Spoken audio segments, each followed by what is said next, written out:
जब कांग्रेस पार्टी की ये दुर्गति हो, जो ये स्थिति हो, राहुल गांधी जी से लेकर चिदम्बरम तक पर जो है, यदि आप कोई बयान देते हैं तो मुझे लगता है कि आप अपने मुंह पर खुद चमाटा मारते हैं। हम ये जानना चाहते हैं आतंकवादी कहाँ है जिन्होंने 26 बहनों के मांग का सिंदूर उजाड़ा। विपक्ष ने ऐसे स्टेटमेंट करने के पहले सोचना चाहिए। पाकिस्तान से आतंकवादी आए थे तो सीमा हमारी सुरक्षित कैसे? जहां तक कांग्रेस पार्टी का सवाल है, कांग्रेस पार्टी ने हमेशा भारत माता की पीठ पर खंजर घोंपा है।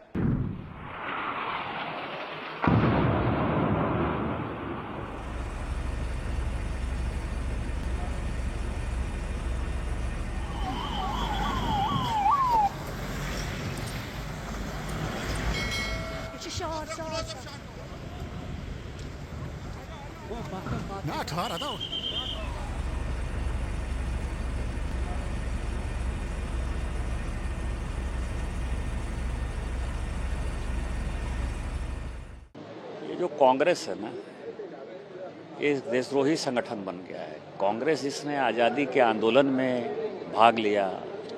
जिस कांग्रेस पार्टी का आज़ादी के आंदोलन में इतना बड़ा योगदान है, उस कांग्रेस पार्टी का अस्तित्व क्या है? कभी चाइना के कम्युनिस्ट पार्टी के साथ MOU राहुल गांधी साइन करते हैं, कभी करप्शन का जो है इतना बड़ा होता है। पूरा का पूरा जो डिफेंस डील है, अभी मैं CAG की रिपोर्ट पढ़ रहा था, 2012 की, 13 की, 14 की, इवन 2015 की, जो 2013-14 का जो, आप ये समझिए कि सेना के लिए 2 दिन का गोला बारूद नहीं था, 3 दिन का गोला बारूद नहीं था।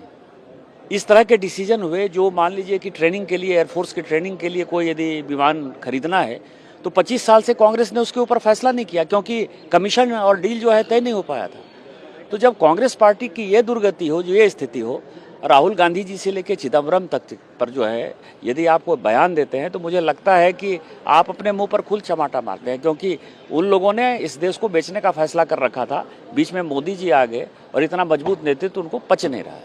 सवाल सीधा सा है, हम ये जानना चाहते हैं आतंकवादी कहाँ है जिन्होंने 26 बहनों के मांग का सिंदूर उजाड़ा।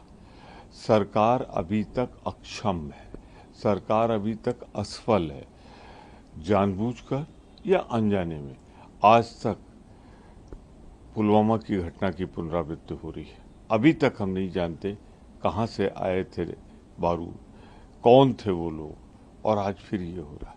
ये खतरनाक खेल जो खेला जा रहा है कश्मीर में, ये देश के लिए शुभ लक्षण नहीं है। हम जानना चाहते हैं, सरकार बताए ये आतंकवादी कौन है, कहाँ से आए, जिंदा अब तक कैसे हैं, इसका जवाब देना पड़ेगा मोदी सरकार को। देखिए, चर्चा तो घोषित हो ही गई थी और इसकी मांग विपक्ष बहुत दिनों से कर रहा था, मगर जिस तरह के एस्पर्शंस या शंकाएं या संदेह मिलिट्री के एक्शन के बारे में, भारत के यश के बारे में या पहलगाम के बारे में यह किए जा रहे थे, वो मुझे लगता है अच्छी बात नहीं है भारत के लिए, और जो हमारी सेना है उसके मनोबल के लिए वो अच्छी बात नहीं है। विपक्ष ने ऐसे स्टेटमेंट करने के पहले सोचना चाहिए, और इसलिए ये गलत बात है। चर्चा तो होनी चाहिए, होगी, और जो सत्य है, जो पूर्ण विश्व मान रहा है, वो सत्य सामने आएगा कि भारत ने पाकिस्तान का उसमें पराजय किया और ये घटनाएं प्रत्यक्ष रूप से हुई, और पहलगाम की घटना के पीछे भी जो आतंकवादी संगठन थे वो पाकिस्तान पोषित है। ये सारी बातें सामने आई और उसका एक परिणाम भी दिखा कि जो संगठन है TRF, क्या उसको अभी आतंकी संगठन करके घोषित किया गया है। ये तो उसके बाद में ही हुआ ना, इन सारी घटनाओं के आधार के ऊपर। तो मुझे लगता है ये सब ध्यान में लेकर फालतू की संदेह व्यक्त करके मनोबल नहीं तोड़ना चाहिए, ये मुझे लगता है ये गलत बात है। मैंने तो पहले कहा था कि भाई पाकिस्तान से आतंकवादी आए थे तो सीमा हमारी सुरक्षित कैसे, और आकर के करके चले गए। तो फिर आप बताइए, सवाल तो आपसे पूछेंगे, क्या एयर लिफ्ट कर लिया उनको, या वो एयर ड्रॉप किए गए थे, कहां से आए थे और कहां चले गए, पता तो चले भाई। जहां तक कांग्रेस पार्टी का सवाल है, कांग्रेस पार्टी ने हमेशा भारत माता की पीठ पर खंजर घोंपा है। कांग्रेस के लोग तो पाकिस्तान जाकर पाकिस्तान के लोगों से, पाकिस्तान के अधिकारियों से, उनके पत्रकारों से, पाकिस्तान के टेलीविजन चैनल्स पर डिबेट में कांग्रेस के लोग कहते थे कि भारत की सरकार का तख्ता पलट करने में मदद करो। मणिशंकर अय्यर को कौन भूल सकता है? और पी चिदंबरम जैसे लोग, ये हमेशा कांग्रेस की मानसिकता रही है कि वो पाकिस्तान की भाषा बोलती है। कांग्रेस पार्टी ने हमेशा राष्ट्रद्रोह किया है। कांग्रेस ने हमेशा भारत माता की पीठ पर खंजर घोंपा है।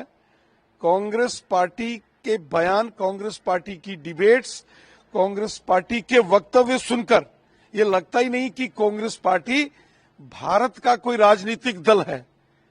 कांग्रेस के बयान, कांग्रेस के प्रवक्ताओं और नेताओं की भाषा तो हमेशा देश की सेनाओं को डिमोरलाइज करने वाली भाषा होती है।